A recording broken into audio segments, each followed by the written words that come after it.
Hey, if you've ever looked at your bank account and just felt lost, like your finances are a total mess, then you're in the right place.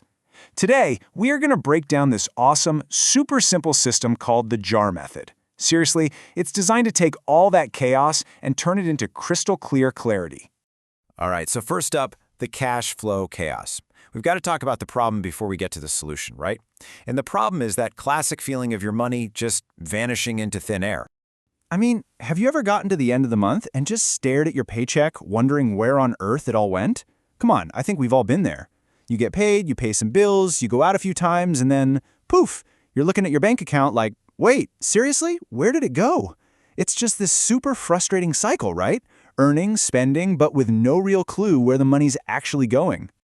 But what if you could flip that script? What if you could turn that messy, confusing cash flow into a system that's totally clear and organized? Imagine giving every single dollar you earn a specific job, a specific mission. Well, that's exactly what the JAR method is all about. It's designed to help you do just that, to finally feel like you're back in the driver's seat. Okay, so let's get into the nitty-gritty. How does this actually work? The real magic of the JAR method is how simple it is. You're basically just creating really clear boundaries for your money by splitting it up into a few key accounts or, jars. All right, jar number one, the living jar. This one is your top priority, no question. Think of it as your survival fund. The second you get paid, this is the very first account that gets money. It's for all the absolute must-haves. We're talking rent, utilities, groceries, insurance, the stuff you need to live. This way, you know your basic needs are always taken care of. Next up, we have the investment jar. Now this is your dream fund. This is where you build your future. The money in here goes straight into things like stocks, ETFs, your retirement savings, basically anything that makes your money work for you. And there's one golden rule here. This jar is a strict no-touch zone. Seriously, you put money in and then you just let it grow. Let that compound interest do its thing. And then we get to my personal favorite, jar number 3, the fun jar. The source material calls it your freedom fund, and I love that. This is literally your permission slip to enjoy your life guilt-free. It's for going out to eat, for your hobbies, for movies, for that cool gadget you've been eyeing. But here's the genius part. It has a built-in off switch. When the money in this jar is gone for the month, that's it. The fun spending stops.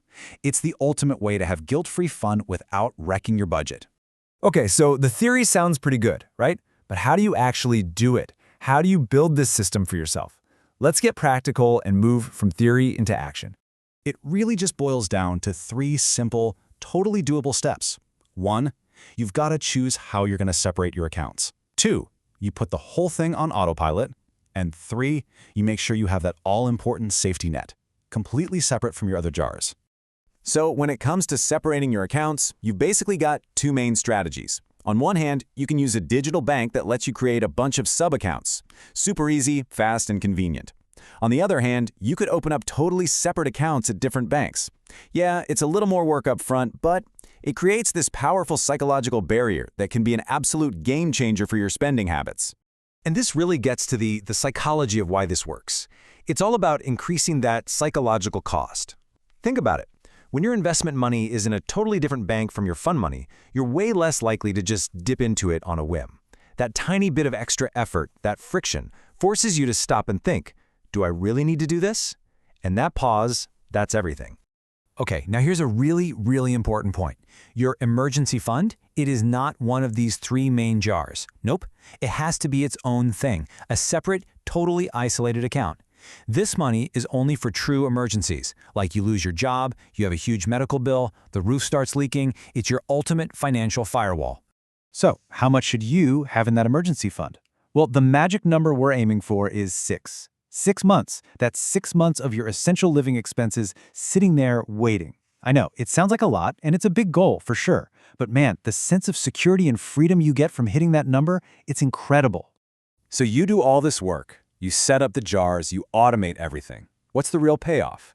Well, it's so much more than just a budget. It's about finally getting real, genuine financial clarity. It's about that peace of mind. So why does this system work so well? Well, it basically attacks financial stress at its roots. You're giving every single dollar a job, which creates total transparency. You're automating your savings, so good habits just happen. And by creating those little psychological hurdles we talked about, you stop impulse spending in its tracks. It's really a complete system for making your money work for you and for building the future that you want. So I'm going to leave you with this question to think about.